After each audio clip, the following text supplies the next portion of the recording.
La tolérance, l'empathie, la gentillesse, la capacité à aider, à coopérer, à collaborer, ce sont toutes des compétences sociales essentielles dans notre société.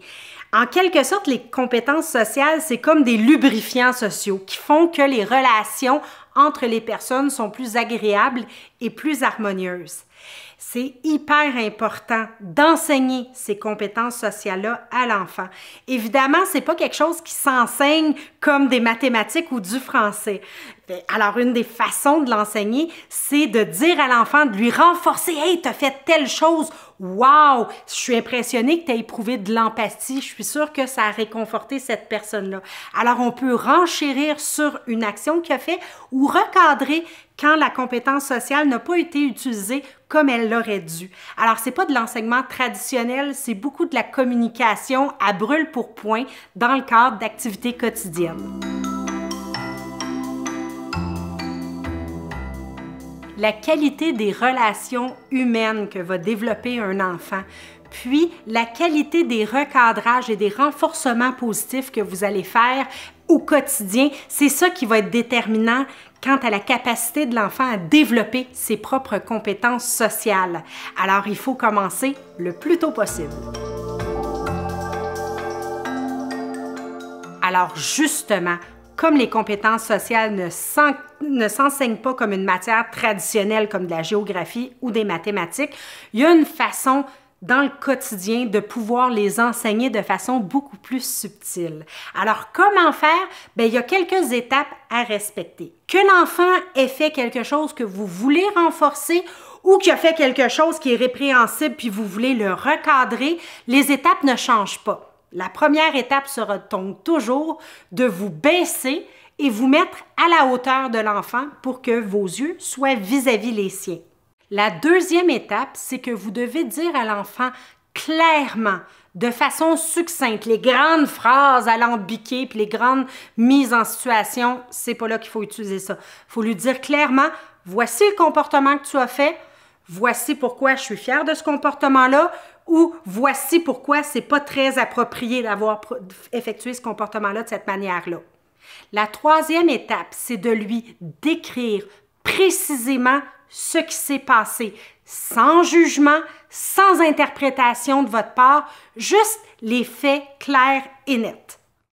La quatrième étape, c'est de lui communiquer clairement les conséquences de ses actions, que ce soit des conséquences psychologiques positives ou négatives pour la personne, ou des conséquences avec lesquelles vous êtes déjà entendu à l'avance avec l'enfant s'il faisait tel ou tel comportement, que ce soit une récompense ou une conséquence dépendamment du comportement, c'est lui dire clairement de façon neutre, sans y mettre d'émotivité.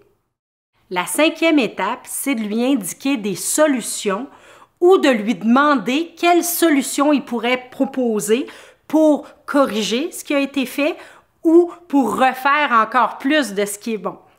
La sixième étape, c'est de l'accompagner dans l'implantation de la solution qu'il a trouvée et de l'appuyer tout simplement de manière à ce qu'éventuellement vous puissiez en discuter.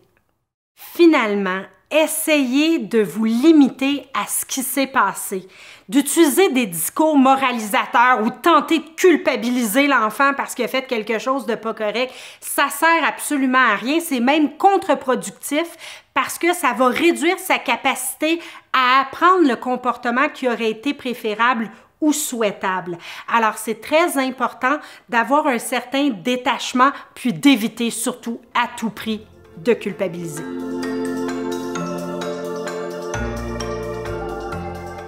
Un élément qui va faire en sorte que l'enfant va avoir beaucoup de difficultés à développer ses compétences sociales, c'est le stress.